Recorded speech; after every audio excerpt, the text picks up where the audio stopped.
We're in Genesis chapter 32 this morning. Very familiar story in Scripture of Jacob wrestling with an angel all night long. The same night he got up and took his 2 wives, his 2 maids, and his 11 children and crossed the ford of the Jabbok. He took them and sent them across the stream and likewise everything that he had. Jacob was left alone. And a man wrestled with him until daybreak. When the man saw that he did not prevail against Jacob, he struck him on the hip socket, and Jacob's hip was put out of joint as he wrestled with him. Then he said, "Let me go, for the day is breaking." But Jacob said, "I will not let you go unless you bless me." So he said to him, "What is your name?" And he said, "Jacob." Then the man said, "You shall no longer be called Jacob, but Israel, for you have striven with God and with humans and have prevailed." Then Jacob asked him, "Please tell me your name." But he said, "Why is it that you ask my name?" And there he blessed him. So Jacob called the place Peniel, saying, "For I have seen God face to face, and yet my life is preserved." The sun rose upon him as he passed Peniel, limping because of his hip. Therefore, to this day, the Israelites do not eat the thigh muscle that is on the hip socket, because he struck Jacob on the hip socket at the thigh muscle. Very familiar story to all of us. I'm sure if you've read through Genesis and you've been in church any length of time, you've probably heard this story taught and preached before. We all know what it feels like, I think, to be in the midst of a struggle, to be in pain, to be suffering to some extent. We're not talking about just having a bad day, not just a tough week, but a really long, dark night of the soul, right? The kind that leaves you marked, changed. In Genesis 32, Jacob is on the cusp of a transformation. He's about to face the consequences of a lifetime of deception, manipulation, and conflict. He's returning to meet his brother Esau, the brother he betrayed, and he's afraid. And he sends his family across the river, and we're told that he's left alone. And it was there in the darkness. Someone grabs him, a mysterious figure, a stranger, and they wrestle all night long. And as the sun rises, Jacob has a new limp. And he's changed, but he's blessed. And most importantly, I think in the story is that Jacob refused to let go during the struggle until something happened. This is a transitional moment for Jacob. His story spans multiple chapters in Genesis. Jacob recently had left Laban's home after prospering at his expense. And Genesis 32 opens with this scene of the angels of God meeting Jacob. And Jacob referred to this place as God's camp. And he named this camp Mahanaim. Mahanaim means 2 camps. It means 2 armies, but this reference is a bit obscure. The camp has traditionally been interpreted as both Jacob's and that of the angels who met him there. Mahanaim in Genesis chapter 32, you might think of it as the place where heaven and earth are meeting, where the seen and the unseen realm are meeting, where the human and the divine are coexisting. And it's interesting because Mahanaim also appears in one other place that I know of, and that's in the Song of Solomon in chapter 6 and verse number 13. And we know that the Song of Solomon is poetry. It's intimate, it's dramatic poetry. And there in Song of Solomon, chapter 6, verse 13, Mahanaim refers to this dance of the 2 camps. This dance between the armies, and it's filled with beauty and tension and conflict and convergence. And this is the setting for Jacob's transformation that starts in Genesis chapter 32. Again, he's on his way to meet Esau. After decades of estrangement caused by his own deception, he had stolen his birthright and he had stolen his blessing from his father. You can read about that in Genesis chapter 25, verse 19, all the way through chapter 31. And we're told in the beginning of chapter 32 that Jacob is afraid. He is terrified to go and see and confront his brother and meet his brother after all this time. He's vulnerable. And the text informs us that he was left alone and he wrestled until daybreak. The whole story is filled with a bit of tension and uncertainty. In verse 24, we read that Jacob wrestled with a man, but in verse number 30, the place is called Peniel, which means I have seen God face to face, and yet my life is spared.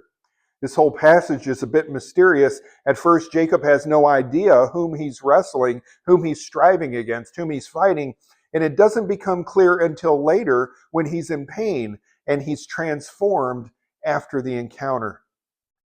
Now, this scene of a man wrestling with a divine being, it has a lot of mytho-poetic resonance in some of the other ancient Near Eastern stories and Hittite and Mesopotamian and Ugaritic traditions.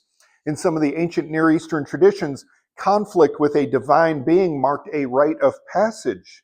This was an initiation into a new identity and a new sense of power. We can look at the Epic of Gilgamesh. Gilgamesh wrestled with Enkidu all night long, and the fight ends with a mutual respect and transformation. There's the Hittite and the Ugaritic myths where the gods engaged in conflict as a means of legitimizing or delegitimizing kingship and power over the cosmos. The book of Job is filled with conflict myth tradition. And as soon as you see that in the first chapter, you can't unsee it. The whole book is about legitimizing the power of Yahweh and his wisdom over all of creation. What these stories all teach us about life is that struggle often happens when we are in this liminal space, when we're standing between the two camps, between the past and the present, these liminal spaces. This struggle happens in Mahanaim. It is the dance between the two camps. Jacob was in this liminal space of having to face his past in the present moment. He was going to have to face his past by coming to see his brother Esau and by answering a very simple question. What is your name? Jacob is going to have to come clean with what he is known as. He has to get honest with himself and he has to get honest with God before he's transformed. Don't you think it's a little odd that this angel, we're told at the beginning of chapter 32, the angels were there in the camp and met with Jacob, and we're told he's wrestling with a man, but they don't know who he's wrestling with? This is not an ordinary question. He's not asking him, who are you? He's not asking him to see his name tag. He's asking him, what is your name? The question is deeper than a surface level introduction. And the past is now colliding with the present. Human is meeting divine. Heaven is meeting earth. The seen is meeting the unseen realm. The two collide and there is this wrestling match. There's this dance between the two camps. Now in the Hebrew Bible, names were often associated with character and identity, destiny, reputation, for example. Consider Genesis chapter 12 and in chapter 15, God promised Abram that he would have descendants that would outnumber the stars that he could count in the sky. And then in Genesis chapter 17, Abraham is now 100 years old. Sarah is 90, and God told him still, you're going to have a son through Sarah. And we're told in Genesis 17:17 that Abraham fell on his face and he laughed and said to himself, can a child be born to a man that is 100 years old?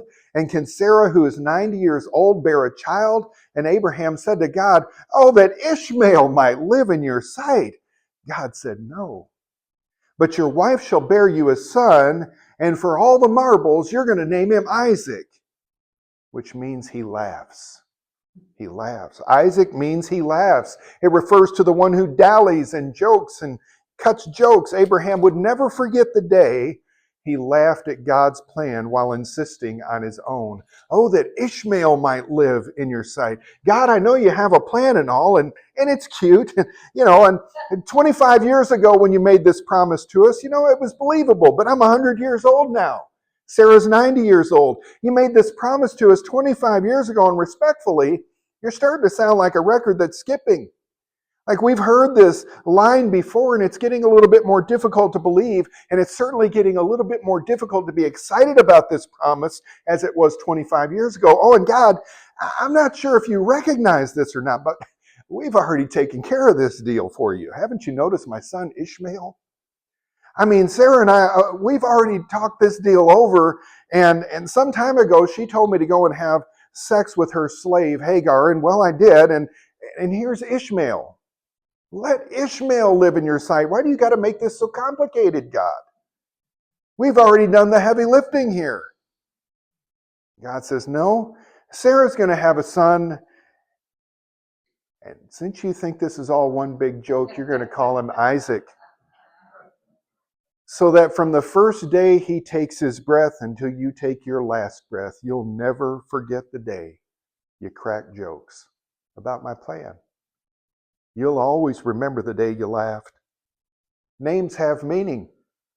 Notice the way the question is asked in Genesis 32:27 when the angel asks Jacob, "What is your name?" He did not ask him, "Who are you?" Derek Kidner, a scholar, he wrote that the Bible regards names as potentially a pointer to character. To declare your name could sometimes be an act of self-disclosure. The man's question was deeper than the surface level introduction. He wasn't asking him, "Who are you known as?" He wasn't saying, "What is your name?" in the sense of, "I want to see your name tag. What's that title that you got there?" He wanted Jacob to say out loud, "What are you known as? What is your reputation around here?" Jacob, his name meant heel, because he was the heel grabber. He was the supplanter. He was the one who took the place of another by force. And so his name carried a deeper meaning. And when Esau was retelling the story of how Jacob defrauded him of his birthright and took his blessing from his father, he said, "Isn't he rightly named Jacob?"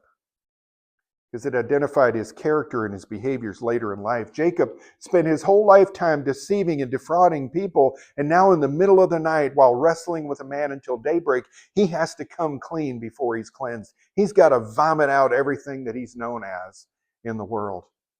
And something remarkable happens in this moment in the dark of night. Jacob was transformed. Whatever he was known now before stops now. You're no longer going to be called Jacob. Now you're going to be known as Israel, for you have striven with God and with humans and have prevailed. Jacob spent the whole night striving with God. It wasn't that he simply stopped deceiving people or that he stopped taking blessings by force.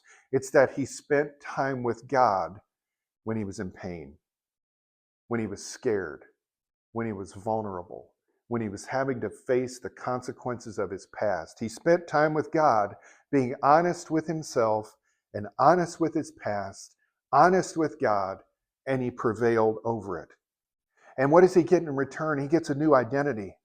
In ancient cultures, a new name pointed to a new vocation, a new calling, a new destiny.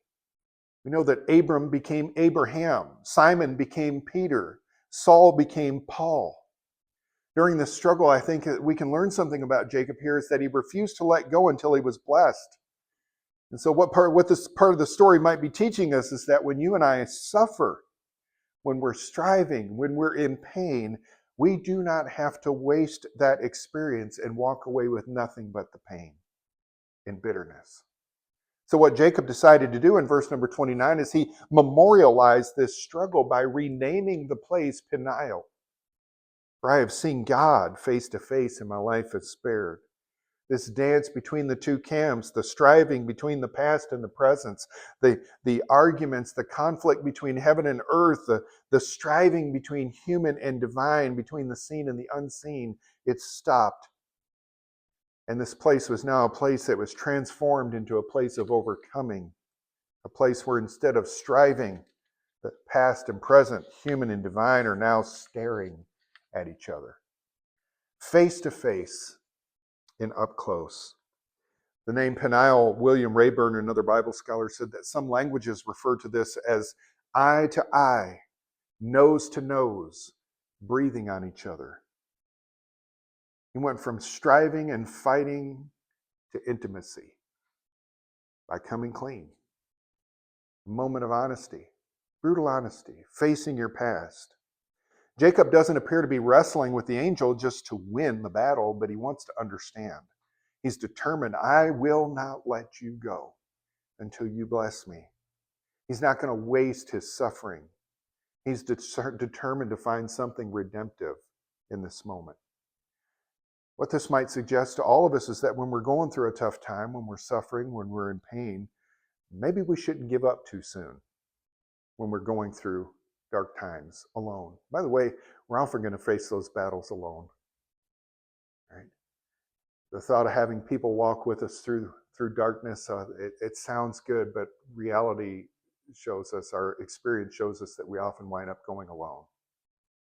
You can't count on people. He was there alone, and that's where he was transformed. And you know, he left with a limp, but the sun still rose on him. It was dark all night long, but the sun still came up the next day. It was a new day, a new opportunity. You know, we may leave a struggle alone and leave with a limp, but at least when we're there dancing and wrestling with God, we can choose to leave with more than just our pain. We can leave with wisdom. We can leave with transformation. We can leave with a new sense of identity and a new sense of purpose. Notice that Jacob didn't choose the fight, but he certainly chose how to finish it. He could have let go when it hurt. He could have walked away with nothing but bitterness, right? He could have clung only to his pain and allowed the bitterness to just fester in his life, but he held on for a blessing. And when the dawn came and the sun rose, he walked away changed, but he had a limp. And his limp became that testimony. His wounds became a witness. His pain made space for purpose. And maybe that's our invitation too.